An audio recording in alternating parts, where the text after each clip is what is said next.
Kenya, Zambia, Sierra Leone and Uganda have announced the formation of a regional anti-money laundering task force.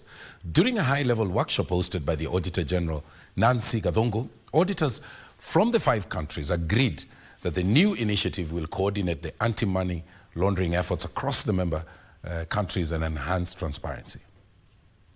The announcement came during a high-level workshop hosted by Auditor General Nancy Gathongo in Nairobi.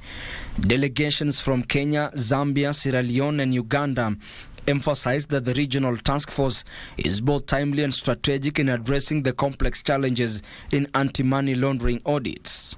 Kenya has been grey-listed, and many of our countries in the region have been grey-listed. So it is important that we put our heads together and help them to come out of this grey listing. This audit then will also go towards contribution in terms of maybe what can be done better or differently for us then to be at a very stable position, not only on matters AML, but basically financial management. The urgency of the regional task force is highlighted by alarming statistics from a 2020 United Nations report, which reveals that Africa loses nearly $89 billion annually due to money laundering.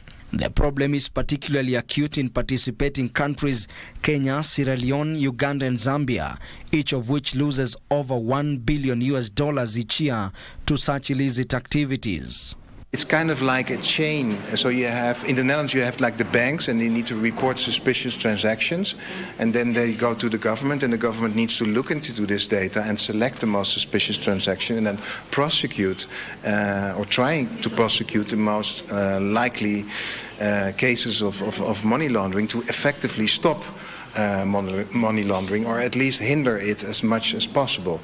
There's been a lot of pushback from the public around the tightening of cash transactions and monitoring. And we have pushed back as well and tried in our own ways also to make them understand, why are we doing this? Why are we saying that if you're depositing 1 million Kenya shillings or the amount now of 5 million, why do you need to provide additional details?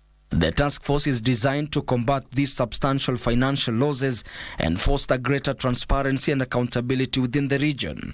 By pooling resources and expertise, the member countries aim to strengthen their collective ability to tackle financial crime. This is an opportunity for us to expose the region, capacitate the region with different skills for us to be able to respond to the money laundering, fraud and corruption that has taken over our region. Ben Chumba, Prime Edition.